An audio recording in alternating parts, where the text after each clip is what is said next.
जी भाऊ, ही जेको पाणी आहे सो ही छा जो पाणी आहे ऐं केॾांहुं पाणी अचे थो, हिन जे बारे में तव्हांजो कहिड़ो मौक़ुफ़ आहे ऐं छा चवणु चाहियो था? साईं, ही न को दरिया खे खंड पियो आहे, न को नुसरत कैनाल खे खंड पियो आहे। ही जेको पाणी आहे इहो टाउन कमेटी पडीदन जो वार्ड नंबर 2 में जेको ड्रेनेज स्कीम आहे, उहा जेका खॾ आहे उनजो जेको तलाउ आहे उहो जेको आहे सो गंद सां भरिजी वञणु सबबु उन में पाणीअ जे बर्दाश्त करण जी कैपेसिटी न आहे रही। उहा खॾ जेॾीमहिल बि भरिबी आहे उहा भरिबी उन सूरत में आहे जंहिं सूरत में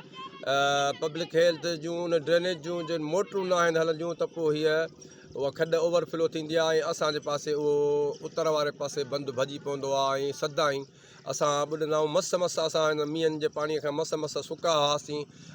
कल्ह खां वठी मुसलसल हीअ खॾ असांजे इलाइक़े में वेही रही आहे, जंहिंजे लाइ जेको आहे असां डिप्टी कमिश्नर नौशर फिरोज़ साहब खां मुतालबो करियूं था त 88 लख रुपया बजट रखंदड़ टाउन कमेटी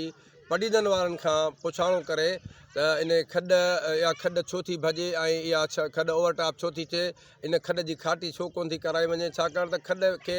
4 एकड़ जो जेको आहे खॾ खे प्लाट आहे जेको कब्ज़ो थी करे वञी 2 खां 2.5 एकड़ बचियो आहे, जेको टाउन इंतज़ामिया जे मर्ज़ीअ खां सवाइ का बि इंक्रोचमेंट न आहे थी। तंहिंजे लाइ असीं सेशन जज नौशर फिरोज़, डिप्टी कमिश्नर नौशर फिरोज़,